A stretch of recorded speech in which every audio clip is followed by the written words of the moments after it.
Good evening, and thank you for joining us this evening. I'd like to call this meeting to order. Would somebody like to move action 1.02 to move into a brief executive session? Mr. Lawrence has asked us to move into an executive session just to discuss a specific employer employment for an employer individual, as well as to discuss contract negotiations. Move it. Second. All those in favor? Aye. Aye. Opposed? Abstaining? Passes 4-0-0. We will be right back.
All right, welcome back. Before we go to approve the agenda, we do have one small addition that we will be adding. We will be adding in a schedule of appointment for administrative position, 6.19. Can I have somebody move action 1.03 to approve the agenda? Move it. Second. All those in favor? Aye. Opposed? Abstaining? Passes 400. In the events of an emergency this evening and we need to evacuate the building, we have 2 exits out of our room in here. You may go out the door and move away from the building as far as possible. Would you please join me for the Pledge of Allegiance? I pledge allegiance to the flag of the United States of America and to the republic for which it stands, one nation, under God, indivisible, with liberty and justice for all. There is nobody signed up for public forum this evening. So can somebody move action 1.07 to approve the June 9th regular meeting minutes? Move it. Second. All those in favor? Aye. Opposed? Abstaining? Passes 400. For our president's report, we're coming down to the end of the school year. So those long lists are no longer there. I do want to say graduation was wonderful. Yes. Last Thursday, we didn't have very many raindrops. Those 4 graduates lost most of their caps because it was quite A windy, little windy. but it was a beautiful evening to honor our class of 2026.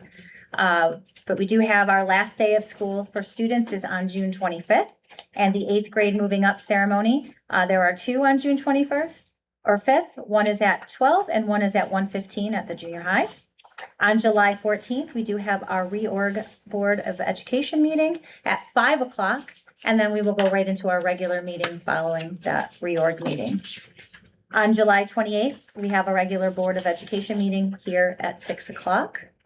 And then just keep in mind that we are still waiting to hear back for some dates with our lawyers for the retreat that we'll be doing over the summer. So if you guys want to send me any dates that you are definitely not available, please feel free to email me that so that I can work with Desiree to get that set up so that we can get that going. Send it to the lawyers today, so. Oh, see, and I didn't even know that. So Des and I are on the same, we are on the same page. That's wonderful. Is that retreat during the day, at evening? I don't remember. We What can we do did it, we can do it whenever, if people are available during the day Is and it a we can couple do it. hours? But I don't remember. I mean, we're not doing the big NISBA one that we did a few years ago.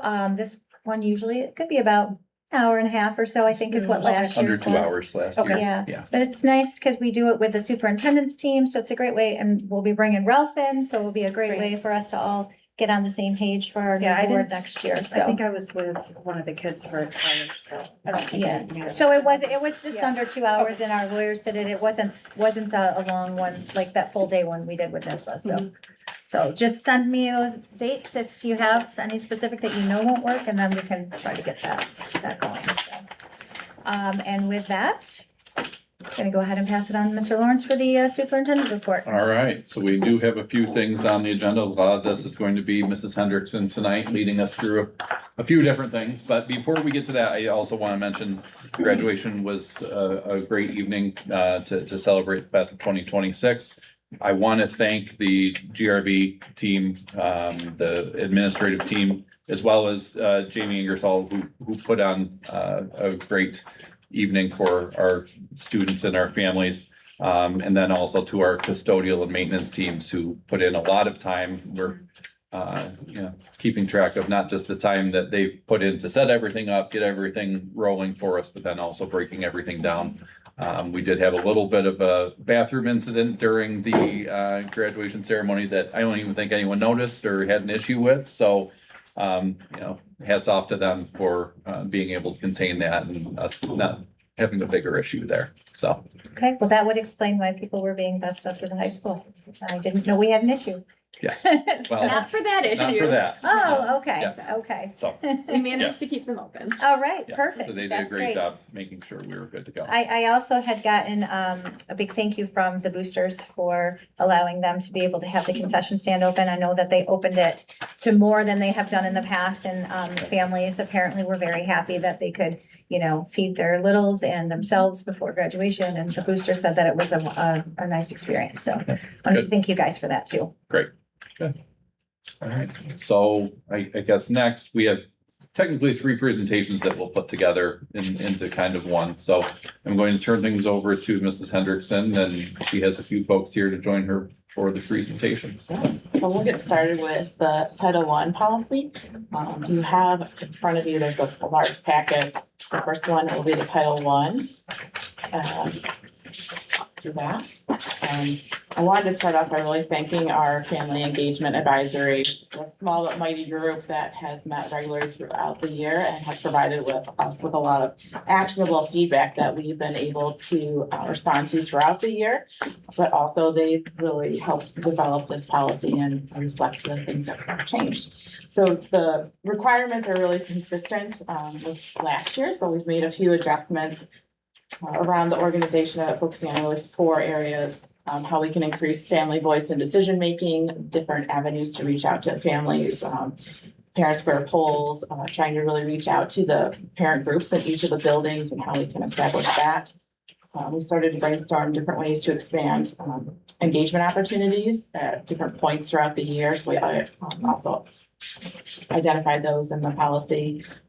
Different ways to communicate with our families that we get some feedback. Some are comfortable with Parent Square, some prefer phone calls, understanding report card information. So they have been pointing out, giving us feedback on what families need.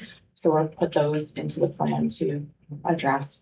And then finally, the monitoring and documentation of how the policy is going. So at our family engagement policy, we do mid-year checks and then checks at the end of the year. Have we implemented what we said we've been wanting to do and getting feedback from them?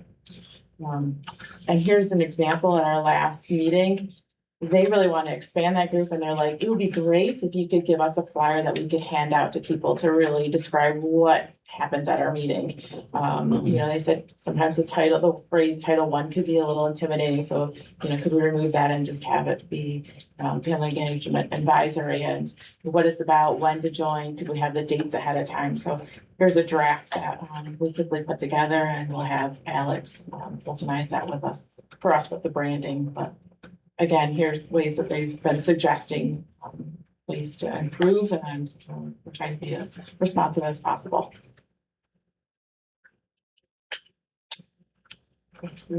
Title I. If there's any questions, I can answer them.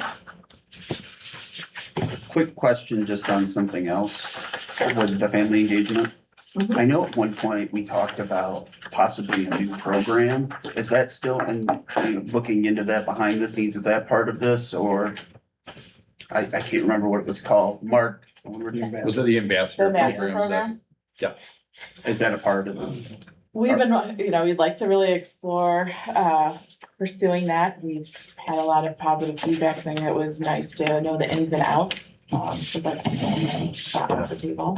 That was also something as we were going through recent interviews, administrative interviews, and we were wanting to get some parents involved. We had talked about if we did have that program up and running, that would have been a natural fit for some folks to be involved as well. So we've had some more conversations. Actually, I even talked to Alex a little bit today about it, just wanting to continue to revisit that and see where we can go. And if I recall, some of my colleagues, our concerns were with the trying to rush that into like, we were gonna originally maybe start looking for people in May to get it rolling for September. I think that timeline crunch is the only thing that I'd heard from my colleagues. I know that there could be a small expense. We keep our minds up about what the budget would be and if Kate's been able to get that in and where those funds are coming from, but is this something that you guys are still considering for September, or are you just maybe gonna push it back a little I bit? don't think at the scope that was presented, I think there's pieces that we could leverage to get more understanding of how the ins and outs of our district work. I think in the interview process, they were saying it was so nice to be included in that, to really understand. So I think that was where we were thinking.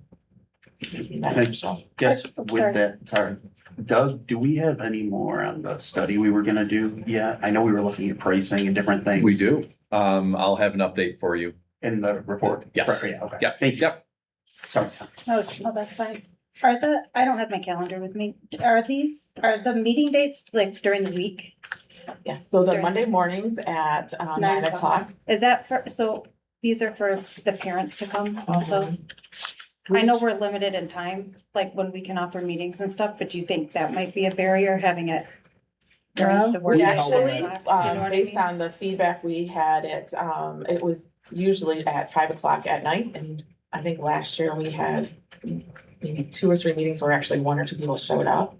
And the ones that were coming were like, hey, why don't you try it at like 9 when some parents are dropping off their kids? So we did, and that's been the time slot that we've had. Oh, you have a lot More more people people? have been Oh, coming. okay. And now we've actually, the last meeting, I think we had 3 on virtually as well.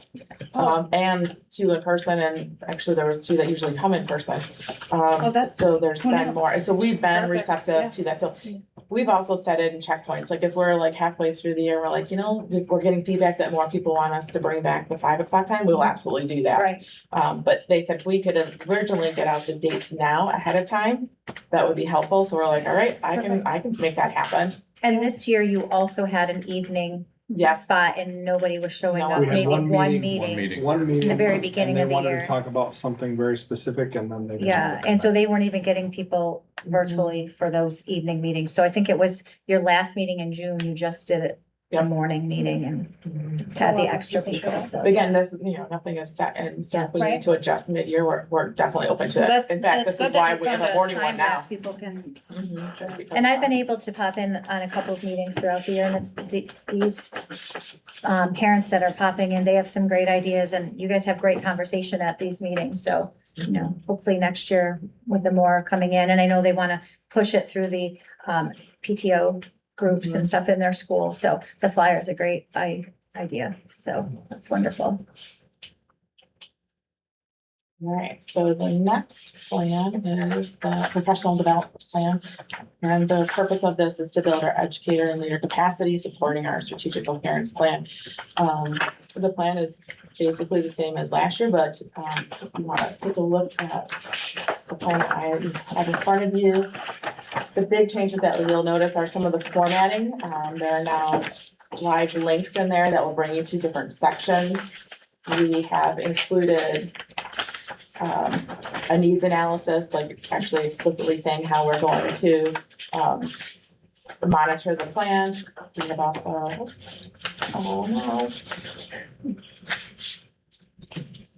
if you turn to the chart in the page 8, that is the biggest format difference. We've been getting a lot of questions about CTLD hours and how many they have and which PD sessions qualify for those. So in this format, you can see when hours, they'll accumulate hours, and also at what times throughout the year. We actually spent some time with Mr. Sherman today, looking in Frontline to really indicate this is a meets the requirement for CTLE. We also need to be documenting language acquisition for 15% of our PD. So this lays it out nicely, and we'll be able to run reports more quickly to see if we've met all of those requirements. In the plan, we've also adjusted from our potentially moving from our APPR process to our STEPS process. So that's outlined in here as well. Outlined our mentoring, and you'll notice that the focus, as I'm talking to you. We've narrowed down those priorities that you'll see in a moment as we go through our district comprehension improvement plan. That the 5 areas here will be supporting our GSIP and our SEP plans, focusing on that high quality instruction and literacy, our MTSSI process, really tightening up our collaborative professional teams, and starting to consider how we're going to be meeting the portrait of the graduate requirements. Quick question. Yeah. Now, regardless which school or which level, all this is, the same concrete message going across the board for everybody? For our professional development plan? Yes. Yes, this is for the whole district. I know you mentioned the SCP, so all schools, everybody getting the same message. Yes. And we're looking into maybe doing some extended or more options for like AIDS unit. Right, Yes, that is not in this. That- plan, right, because and that's this why I is was- For our. right. Yes. So I just wanted to, Mr. Pat, Bonnie and I were just talking about what we could offer at, September 2nd and 3rd. and exploring maybe even some opportunities for the summer for our aides and monitors. Okay, perfect. For the CTLE eligibility, when, in that column, Yes. do the bullets, for example, like just the first one, the pedagogy, content, language acquisition, are those what make it eligible? Yeah, you have to define each one of those pieces. So, let's say, we do a science of reading that would hit all three of those. Mhm. If it was something specific for, AI, that would be, it could be content. So we're trying to be more explicit as to where the lines. Okay, so that's why, you have peer observation, so I can go in and watch you do a lesson, and as long as I see those three things, I can submit that and say, And we're gonna this put it all in be- front line, yep. okay. Yep. And then, professional, their PLCs, all the teachers that do PLCs, those things are shared out. I feel like when I mean, talking to Dan, he, actually, like they that's do perfect. all those things anyway, so all those PLC hours would count as long as they have those three Yeah, bulleted items. potentially, for example, I know Ms. Rainville had us, bring in, Kat Chambers from OCM BOCES to specifically talk about how, science of literacy, science of reading can be implemented into their science classes. So that would directly tie to this piece. It was during their So all PLT time. those, like the new Mhm. teachers, they can use those that embedded time toward their hours. Okay, who approves that? This as upon, you guys do? Perfect, It's because they have to submit what they do to you guys, right? So their supervisors do, and then we do. And then So you do. there's Okay. multiple layers. And we're Perfect. actually building it now ahead of time. So for instance, I can probably go ahead to our summer professional development, skip right to our curriculum writing. We've built these ahead of time in Frontline with each of the titles, and people will be able to register for them, and it will align right with that. That makes Where it before easy. we were doing it more through a Google form, and they submitted a proposal. But now we've worked with the department chairs and So the sort of principals and streamline. have, You can just do it. That's good, yeah. so I jumped quite a bit through that. Those are the big changes in the professional development plan. So summer PD, we're not offering any in-house sessions. But I really would like to, give a big thank you out to City BOCES. We've been working with Heather Witter, who, really geared the summer PD that they're offering for us. And if there wasn't something offered, she was willing for us to say, I have someone's a specialist that could offer this PD, and if we open up to the 9 districts, can we run it through City BOCES? And she said, absolutely. So, those are the key examples of the areas that are approved. Again, all of them are aligning to our strategic coherence plan or supporting our different plans. So there isn't any random ones, and that again goes through the two of us and also the department chairs to approve ahead of time.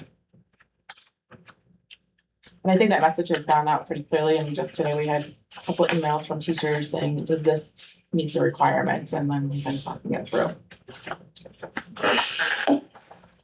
The summer curriculum writing, we've been really having them, putting out there, focus on the first 10 weeks. Again, here's the plan, looking at backwards planning. What are the essential standards, identifying those learning targets, the common assessments.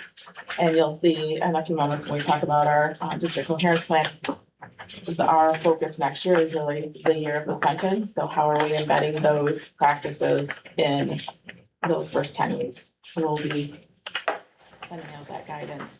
There are examples of where there's gonna be different PDs because of the specialty. So for example, our English language teachers are going to be working more with the WIDA. So we're moving away from the nicest slot, which is the assessment for our students, and moving to this program. So it's gonna be a lot of time. So we're gonna start working on that.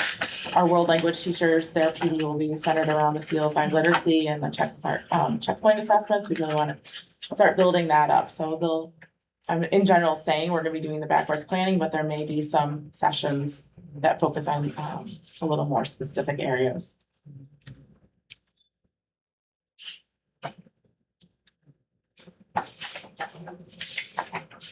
Jumping around a bit, but.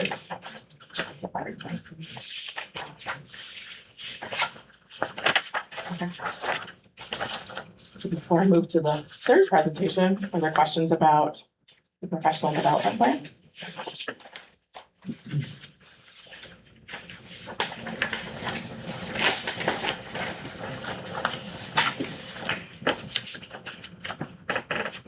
Good? Yep. Thank you. Yes. Good wait time. Thank you. I have asked some of our friends to come in, Desiree Saladin and Eric Crosby, to talk about the process, to share how we came with the plans. Phyllis is also part of the team as well, and then Mr. Connor for a brief overview of this last night.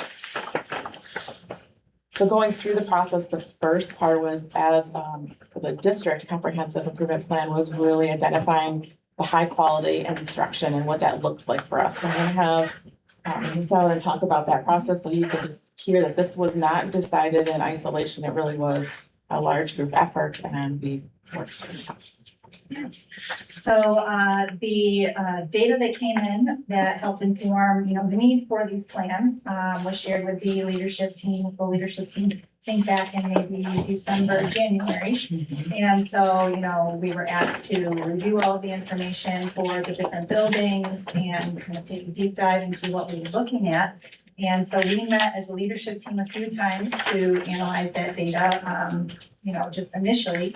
And then what we did was we had some different committee groups. And so, as Renee was sharing, Ms. Phillips is an example of one of those members. So we had a larger scale group, and then we had representation from each of the two buildings, so from Valmy and Fairgrave. And, the various folks included, so there were special education teachers, general education teachers, interventionists. Yeah, so a variety of different people helping us look at all of this from different lenses. And, the goals really were to make sure that our district plan, the DSIP, was set up so that it would be supportive of the individual building plans. So we wanted to make sure that we had a common understanding, a common vein of what we wanted to accomplish. So things like our concise statement, which is belong, think, and grow. And then elaborating on that, we wanted to make sure to define that in every Fulton City School District classroom, that students would engage in grade level thinking and learning, and that involves some really specific skills that we want to develop. So obviously reading, writing, discussion, high expectations, and meaningful feedback. And so we really wanted to think about how to provide support in order for our faculty to be able to help our students improve in those areas. And so that really is what the overall DSIP plan is intended to do, is help support the individual building plans. Key difference this year in this process is our goal is really to make this a pre-K-12 continuum. So we spent a lot of time, almost a lot of Fridays with the department chairs at the high school, getting their input on specifically the high quality instruction, because this is something we want to make sure is consistent and what are they seeing as a need at the high school level that we can then support. So that was also quite a bit of input from them as well, and also with the instructional priorities. So the high quality instruction is our vision, and then our instructional priority is how we're going to deliver that with our students. And the key there is exposing our students to grade level learning. Often we go right to scaffolding, and so how do we do that for them? So that's where you'll notice that the PD plan was really built to support those pieces. So how are we improving our sentence writing and our speaking in complete sentences? From there, we've also, the teacher collaborative time, that's going to be more intentional. We want to make sure that our special education teachers, our special class teachers have designated time to plan and implement these practices. So that's something as a district we have to really work through and brainstorm how to provide that. Ms. Allen's going to play a key role in that, and how do we support our students going forward.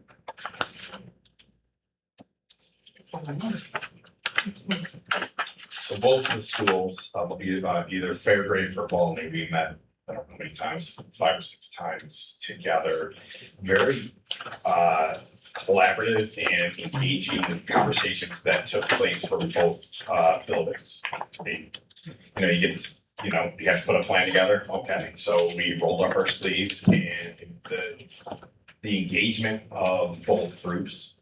We're very professional and very focused on making sure that whatever plan that we put together is meeting the needs of our building, while also meeting the overarching goal of that. So we're basically the same. We're focusing on weekly teacher collaborative time that's organized, whether it's through the grade level or through that role. You know, our structured routines, making sure that the year of the sentence is put in and how that is going to look in our tier 1 instruction.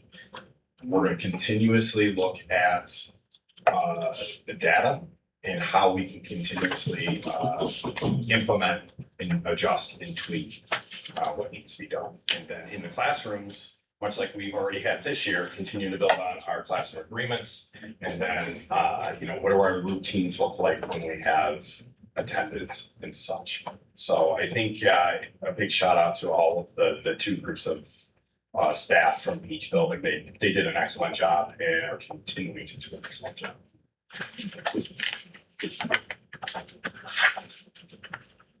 So just elaborating a little bit on those areas that Mr. Koprowski just shared about for the school plans, how the overarching district plan will help support those things. So you can see those 4 areas. So the things that the district plan will really focus on, as far as, you know, teacher learning, will be ensuring that we can provide support and time for those PLCs and PLTs to be taking place. Committing to utilizing our common protocols that we have, and how we utilize our coaching supports to help support all of those things. For the rigorous instruction piece, as we shared a couple of minutes ago, really committing to that vision for high quality instruction that we've established, and thinking about the different tools that we can use to support that, calibration walkthroughs, things like that, so that all of our folks supporting the plan are all on the same page. As far as our Every Student Thrives, we're really looking at strengthening our MTSSI processes, all of our early warning systems to make sure that we can have our data in front of us and make it usable. And then again, last is the attendance component. We did a lot of goal setting around attendance this year, so expanding on all of that, utilizing data on that, reaching out to families as staff continue to do, and just really making sure that we're establishing strong partnerships to make sure that our kids are here where we want them and benefiting from all the great instruction and things that teachers have in place. So overall, really just hoping to, you know, strengthen our tier 1 supports, have really clear expectations, and respond earlier so that we can just make sure that, you know, we're doing everything that we can to help students thrive in school. We'll be leaning a lot on city BOCES that we still have access to our 2 technology coaches through city BOCES, and I know the high school has already had them come and join some of their PLTs, and that's going over really well, so we'll continue that. We'll probably, Lynette DePoint is the MTSSI, I think key person for city BOCES, so having her come in and helping tweak some different pieces. So we're going to be looking for, you know, some outside resources, but also looking inside, you know, where are facilitators and building their capacity, and how can we have them leading some more of those PLTs, the department chairs, having them be a bridge between the junior high and the elementary. It's really making that a continuum. You'll notice in the packets that I gave you, there was much more guidance from the state, which was helpful.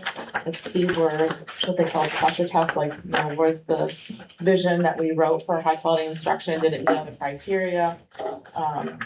The simple rules for guiding and developing your different plans. So we work closely with following these to develop the plans that we have in place.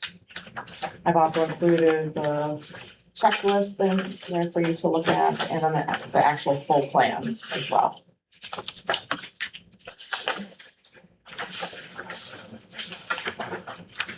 That was a lot of information. I have any questions about the process or? So this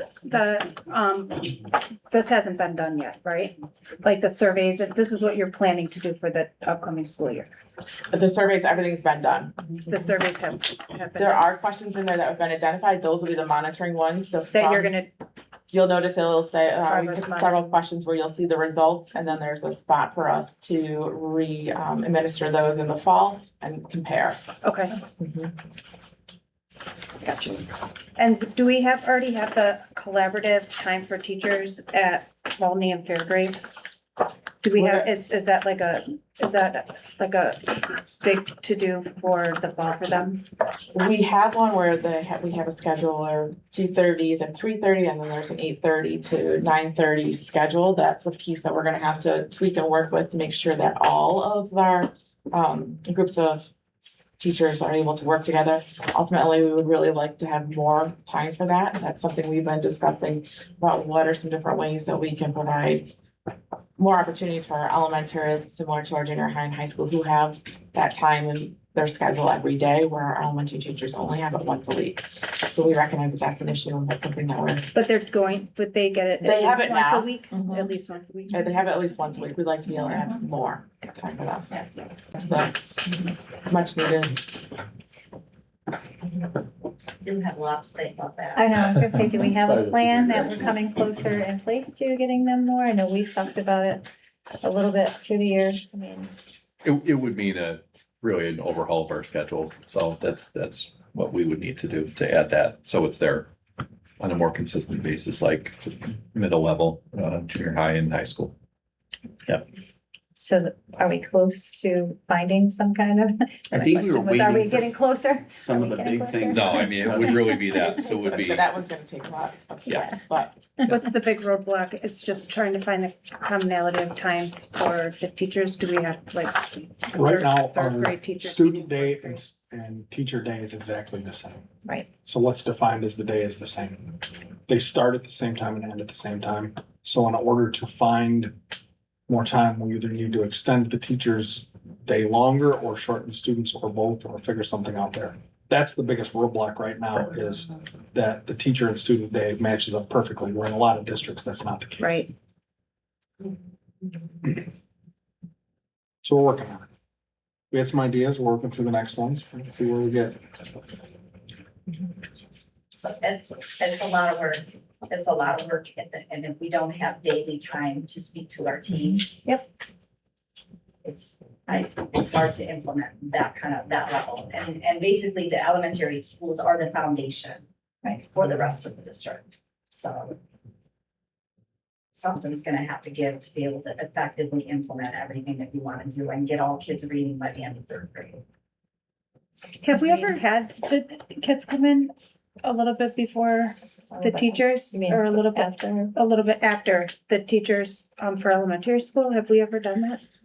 not that I'm aware of, I don't know if maybe years ago we did. Not I- with dedicated time like this, like, if you go back a couple decades, busing would bring kids in ahead of the teacher's day, but then they would be supervised in bus rooms by aides and monitors, and then they would start the day same time. So it was the same, it's always been kind of the same issue of Where you can put the kids? where are you gonna, Right. how are you gonna cover the kids if they're there and supervise them, so it's not, and what we found there was, kids ride the bus for a half an hour and then come in and sit in the building for another 15-20 minutes, and that would start the day a little wiggly. Or vice versa, end of the day, sitting in a bus room and then get on the bus and ride. So we're looking at how do we make those adjustments so we can dedicate that time and say like, here's the time every day, like, and we got a taste of it during COVID, because if you remember, the instructional day was shortened during COVID. We were done at 2:00. The teacher's day still went on.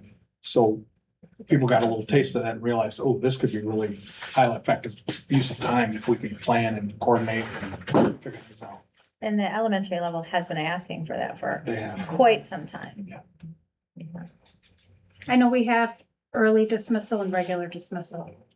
Usually, at the middle school in Phoenix. I don't know if that is like something that, if that would even work here. We don't, you know what I mean? Because of our busing, we're a much larger district. We have, I don't know. we've worked through, believe it or not, we've tried to adjust some of the scheduling to these things. Half days, for instance, Yeah. were part of the build toward this, and then we've realized community wise, Our attendance on half days is not great, or the visual ability to instruct on half days is not great. There's a lot of things that go into that, because if your attendance is down, it's tough to instruct and do like important instruction, so we ended up losing those days instructionally for the most part. So Or if that's we why we get rid kind of of phased away If some we of those get rid half of days. half days, We have. We have. very and much at this would point. that work if we got rid of that half days and, Do we have any half days left in our schedule? We don't have any, do we? We do. We have, The two prior to Thanksgiving that week. Those are the two half days, okay. that's awesome. Half days. Uh-huh. Oh, yes. but So I we'll think work that on is the something. piece, especially with the schedule of, Jen, as you're mentioning, bringing students in after staff has started. That's the model that a lot of school Yeah. districts have gone to in order to find that time. But that means cutting the student instructional day down a little bit. So trying to do that in a way that doesn't have as much of an Yeah, impact cutting it down, on but, kids. right, not extending the school year, getting rid of half day, yeah. Right, but also knowing that They need a the certain gain amount that of we minutes and- receive for our instructional staff on the flip side, you know, will be a more effective, highly effective model that our students will be receiving. It would be significantly impactful if we don't have that additional time to be able to meet every day with our teams. Yeah. Because your team is so split up, especially with like your TAs doing multiple grade levels, so they don't get to see you guys as Teachers often. are split between 3 grade levels, so they don't share common planning, they don't share common lunch. There's no time to speak to each other about what needs to happen. Yeah. It's pretty challenging. And teachers have planning time, which they use for planning. And the collaboration time is different. That's team planning Yep. versus collaboration, versus planning for trips, planning for the day of the week, those kind of things. This looks different and we want to respect that too. That's why for the last couple of years, we've had the designated times, the hour for each team once a week Mhm. that kind of gets covered. But that's still, it's But it's still- only 1 hour a week. it's 1 hour a week, which is That's better than all- 0 yeah. hours a week, but it's still the coverage, the Yeah. time lost. It's Do not we have ideal for enough everyone. people to cover everybody to? the Scrambling team when to you're get down out? to subs on a day, scrambling and trying to cover, it's a lot. It can be a lot. Go ahead, Tim. And what's the schedule look like for this time at the high school, junior high, the secondary level, pretty much? You said it's daily? So does for the single planning time, I take it that's, each person has an individual block during the day? That's how it's Yes. scheduled? And then, is there a block for all the people in a certain area? Yes. Or, okay, Yes. and they do that every day? Yes.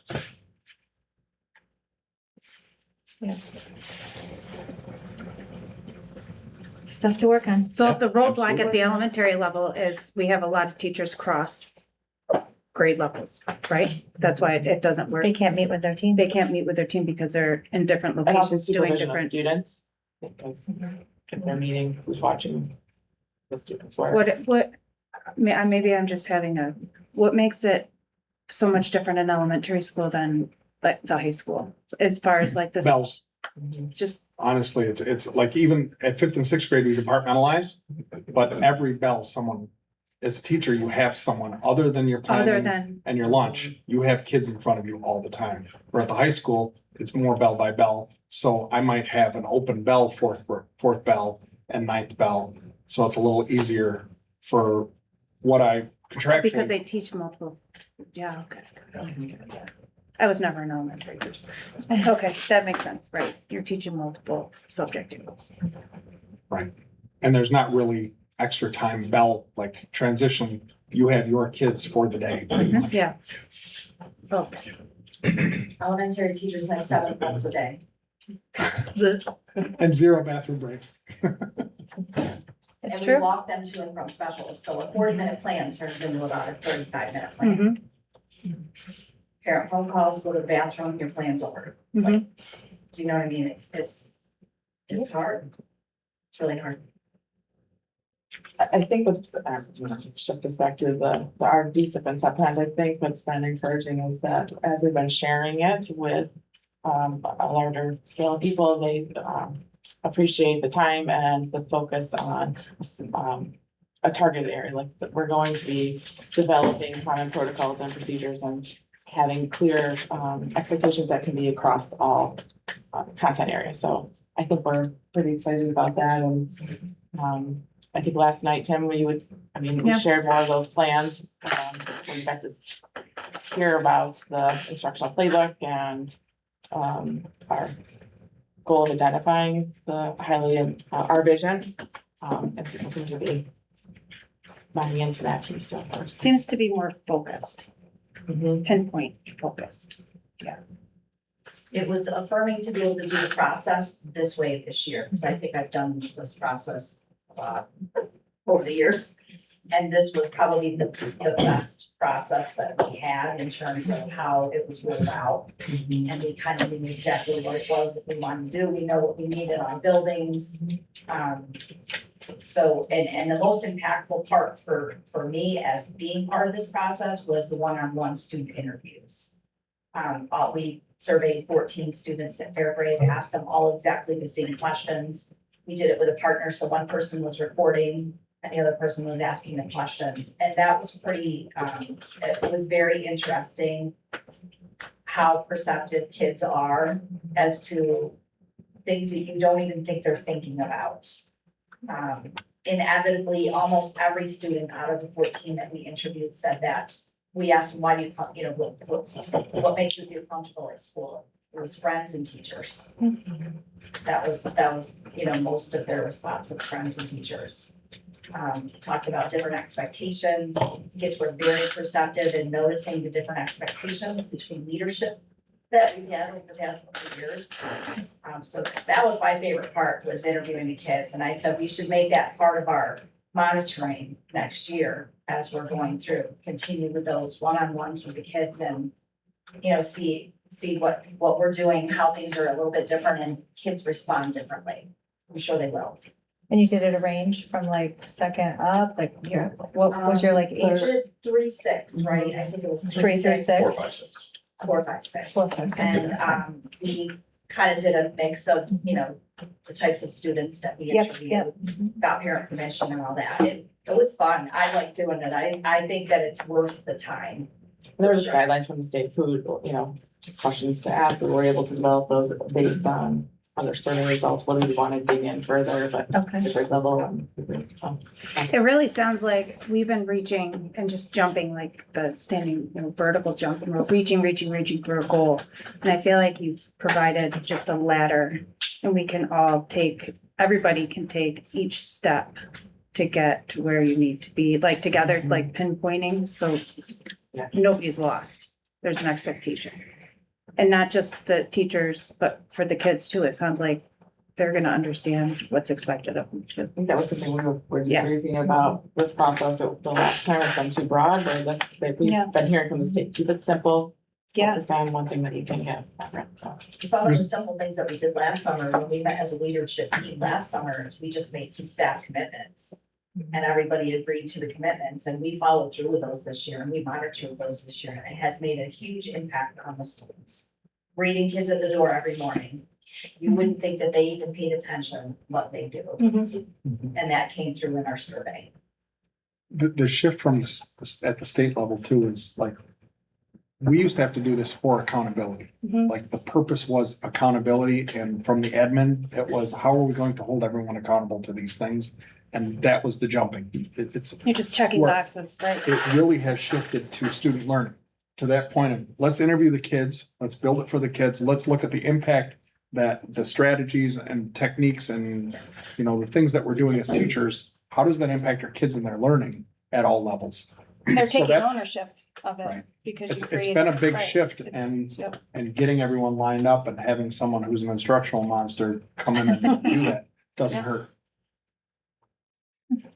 Just saying. Having a meeting. I said I wasn't gonna talk, but I spent time in a kindergarten room yesterday and every single one of those kids knows what SOAR means. That's great. So There you that go. was one of our commitments. There you Every go. single one of those kids knows and they're. That's 5, huge. 6 years That's old. just really big. Mr. P and I ran an obstacle course today. We both know what SOAR, the other company. That is correct. You're right, I saw Mr. I Kowalski win. I saw. You didn't see anything, buddy. Make me go dash. Did the younger? Mr. K and I were close. The younger Hendrickson won by a mile. Yeah. Thank you. Thank you very much for sharing this. Thank you. Thank you. All right, so last but definitely not least, right? Turn things over to Mrs. Hooper for her financials update. I feel like we need a financial theme song. Gotta work on that. So this is Hype song. the same format that we've been looking at. I just did it a little bit differently, being that we're so close to the end of the fiscal year. I did the financials rather than just a look back at May as of June 15th, where we stand, because I think that's what everybody's thinking about, where are we gonna end up at the end of the year? So the first slide, the normal comparison of prior fiscal year in terms of revenue and expenses to our current fiscal year. And again, fairly similar. However, I would like to say the expenses are a little lower in 25-26 than they were mid-June of 25. And this is the normal revenue breakdown that we've been looking at each month.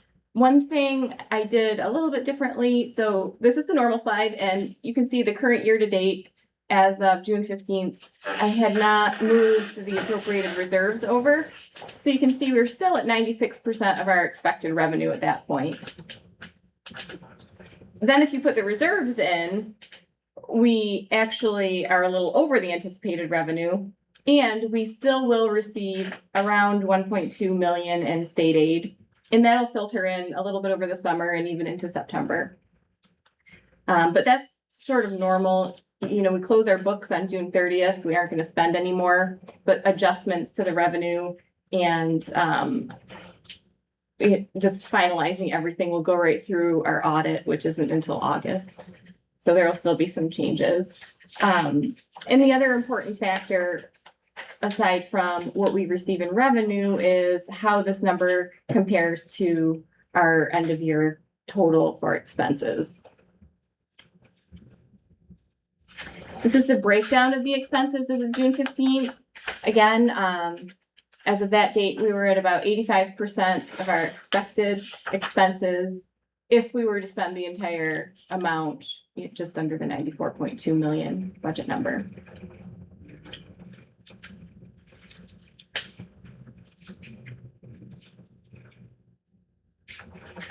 Then this slide is a little different as well. This is a projection towards the end of the year as we move closer to June 30th. So looking back, and this isn't up there, but just when I looked back at where we were June 15th and 25, our available balance, so that column all the way to the right, was already negative. So, I mean, we're clearly in much better shape than we were at this point in 2025, which was the goal with all of the, decision-making that we've made for the 25-26 year. And, keeping in mind, this budget does include 3.85 million in reserves. And we will still spend quite a bit of that 7.9 million between now and when we wrap up spending. However, looking at that number and where we project to be revenue-wise, we will have a surplus at the end of this year, which, looking at it, it's called a surplus. What it really means is we won't need to use the entire amount of the 3.85 million in reserves that we had appropriated, which is very good news. That helps us replenish our fund balance and or our reserves. Having reserves and having a healthier fund balance helps your fiscal stress score improve. So those are all important factors. And although this is the last time I'll do this particular presentation for the 25-26 fiscal year, I'll update everyone on, as we end the year, close the books, speak with the auditors, exactly where we land in terms of, we'll have to use some of that reserve money, but not all of it, and then we'll be able to decide how we want to preserve some of that reserve money at the end. I hope that made sense. Does anybody have any questions for me? Just a quick question. Sure. So for the budget we just passed. Uh-huh. So is that reserve that we took from what was already left in the accounts? And then if we want to reserve this, which would go to back to filling those accounts from what we took for the 26-27 school year? Yes, sort of. Yeah. So because we took those out of the reserves, when we have money left at the end, again, this will be something I work closely with our auditors on. We probably should put some back in the retirement reserves because those are the main ones that we use. But also, I think some of that, I believe, can go to our fund balance, which is below the 4% we're allowed to have it at. So it could, to answer your question, Tim, yes, some will go back to the reserves, I think, and then some could go to fund balance, which would be a good thing too. Okay.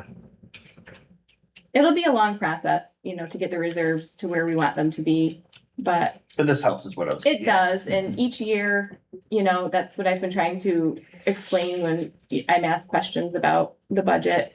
It's okay to have a little bit of money left over. You don't want to over budget a lot, but to have a little bit left and be able to put some of that into your reserves and your fund balance is a helpful thing. I have a question for you, but it's not quite about this. Okay. So you had sent us out, the surveys we had to do for our, all of our auditors and our claims auditor. I had some questions from a few of my board members. Sometimes they don't work closely with those, so it's hard for us to be able to answer some of those Yes. questions. So I'm wondering if maybe we can look at questions that we have to answer for next year, Mhm. but also like, if there's something you want us to know more about, or if, if something's coming more from the audit committee when, we sit with our internal extra Mhm. auditor, is it something that you could send to Doug to put in like our weekly update so that everybody's on the same page, and then maybe they'll feel like, oh, okay, yes, Kate did talk about this. I do now remember that, or they can go back and we can go back and look Right. and, Honestly, some of those questions and I don't think we did it last year, but I don't think anybody except Paula and I could even that's answer what them. Doug and I were talking about. So I don't know that it's really that helpful, but yeah, I mean, certainly. And I do share You do. most of everything. You do. That the audit committee, well, everything that the audit committee talks about, but yeah, those questions were a little specific. I mean, even I was being on the audit committee, I was like, Right. wait a minute. Well, that's why I said Paula and I work with them, Yes. very closely, and unless you're in that capacity, I don't know that you could, you'd probably have to say NA to most of them. And that's not an option for us to be It able, wasn't. no, that wasn't an option. Oh, And I thought it was on. It one of was them. on one of them. maybe Yeah. on one of One them. thing that we can do a little bit more of too, that I noticed is, getting our internal claims auditor in front of the audit committee. Yes. Just so and the board in general, everybody should be familiar with who she And is. we used to do that, and we haven't Yeah. done that in a while. And everyone should know her and feel Mhm. comfortable asking her questions, because the internal claims auditor is, her name is Beth. She comes in every other week and goes over our spending, our warrants, make sure we're following the procedure. And, if you have any questions about what she's seeing, Yeah. then I want everyone to know who she is and feel Right. comfortable reaching out to And her. it's easier for us to probably answer, and I'm not gonna speak on behalf of you guys, but to answer those, because we see the warrants Yes. every week, and we see the things that our claims auditor's doing. It's just, it was the internal and external auditor where some of us were Yes. like, okay, this. Yeah. And I think, was it last year or 2 years ago, that guy called all of us because we were all like, what's this about? Is this That was legit? different. That That was. was, yeah, that one was different. That was in the State fall. That was our comptroller. state That was the comptroller. comptroller. That doesn't Yeah. happen every year, thankfully, so That was like it's intense. 10-ish Yeah. years since we've had something Yeah. like that, right? Because That that's one's the a first time in little my more- tenure Yeah, here that was that, this past summer. That's a little Yeah. more intense, and typically the comptroller's audits, they're gonna find stuff to write about, whereas I feel like our auditors, both internal and external, are kind of on our team. They want us to do well. Yeah. If there is a problem, they want to help us improve. It's not a gotcha at all, and that's why we feel so comfortable calling them with questions throughout the year. And that was my theory too, answering things, was that I feel like you bring to us if we need to change or if there's issues with Yes. those. So that's kind of how I treated it as well, you know, being on the audit committee this year for the first time, just saying, you know, I don't know exactly, but I know well enough that we've talked enough that all the resources we're using and that you're in constant contact with them and getting everything you need. Yeah, just talked to him yesterday, so. Yeah, I just wanted to throw that out there Yeah, just so that we can maybe get an easier, like you said, the questions, you've all got them. Yeah. But, I so- thought the same thing, so. Yeah, okay, All right, well, thank you. all right. Okay, that's it from our end. That's it for the end, all right. Okay. Action 4.01, accept financials. Move it. Second? All those in favor? Aye. Opposed? Abstaining? Passes 400. Action 4.02, to approve the facilities use agreement for 2026-2027. Move it? Second. All those in favor? Aye. Opposed? Abstaining? Passes 400. Action 4.03, to approve the disposal of surplus property. Move it? Second? All those in favor? Aye. Opposed? Abstaining? Passes 400. Action 4.04, to approve the budget amendment. Move it. Second? All those in favor? Aye. Does anybody Opposed? have any questions on that? I probably should ask, any discussion? Do you want me to give a quick You two sh- yeah, sentence? So, yeah. the reason we're doing this is, again, in trying to preserve, some surplus that we could put back to our reserves.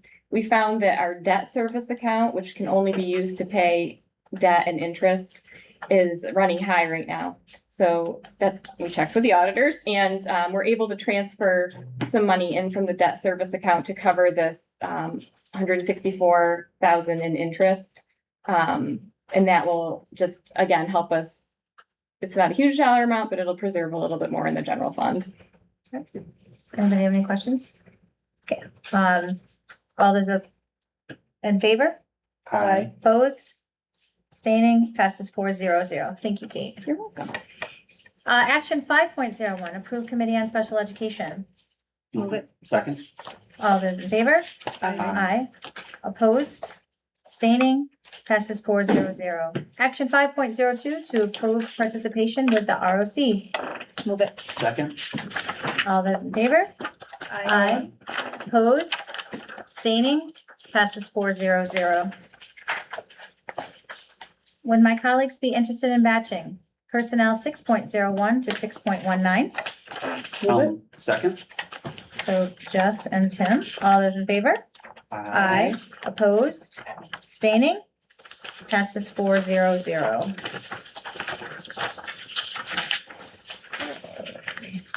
Moving on to board forum. Mrs. Mainville, what you got for us? Thank you, for the presentations tonight. It obviously took a lot of time on your part and you sort of just flew right through it, but I see your hard work and thank you for making it easy for us to understand. Great end to the school year, as far as I can see. Graduation was great. And hopefully it'll be a quiet ending. She jinxed us. Mr. Connors. Yeah, I thought the presentations were great. Everyone who spoke tonight was clear, it was concise, it flowed, and all the interest we're putting in to pinpoint where those areas are that could use work or those things instead of some of the broader overreaching kind of all over approaches, really seeing the difference. And I think, we're coming up on almost a year for you, Mr. Superintendent. Yes. And I really like, what you brought to the table, and I hope we can continue to have it successful into the future. And again, congratulations, all these moving up ceremonies for all the kids, their hard work and their recognition. Awesome. Ms. O'Brien. Oh. Ms. Hooper, thank you for being proactive with being, to tell us about the financials.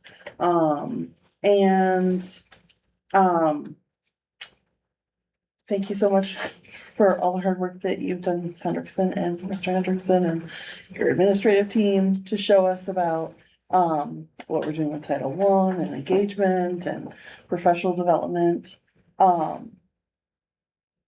I appreciate you guys always taking a look and you're in the middle of it, but also looking to see what's working, what's not working and pivoting quickly so that it's not something that, just, we've always done it this way.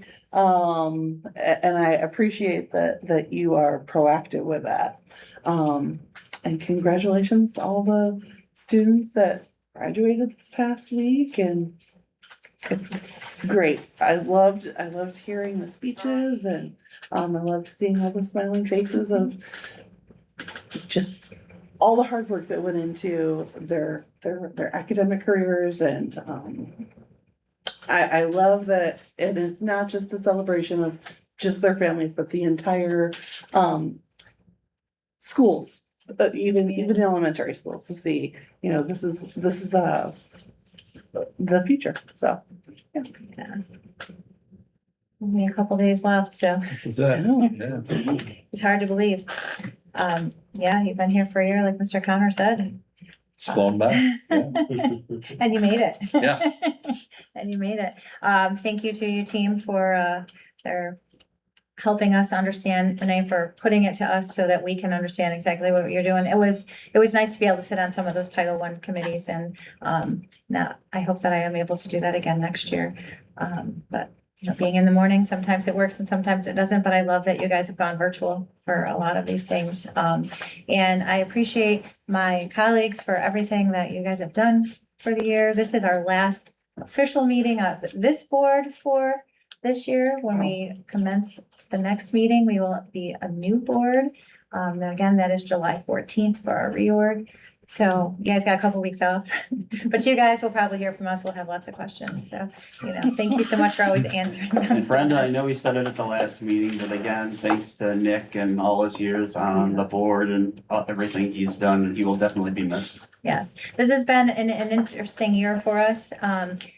Mrs. Griffin filling in for us, for our colleague Fallon, who had to step out. And like you said, with Nick being around, for the 6 years that he was, we've been through some things, and the next board, we're all gonna get together on that retreat, and we're gonna hit the ground running July 14th. So thank you so much. Appreciate everything. And I know that all of your students and staff are probably going to enjoy their much needed break. I know some Really looking forward to it. got summer school for some of our folks, but they too will have a little bit of a break to reprieve. So with that said, we're gonna go ahead, and we do not need to go into executive session again. Is there anybody who wants to speak to us in public forum? Going once, twice, gone. Can somebody move? It's gonna be the action for adjournment. 8.01. move it. Second. All those in favor? Aye. Opposed? Abstaining? Passes 4-0-0. Thanks, everybody. Have a great evening.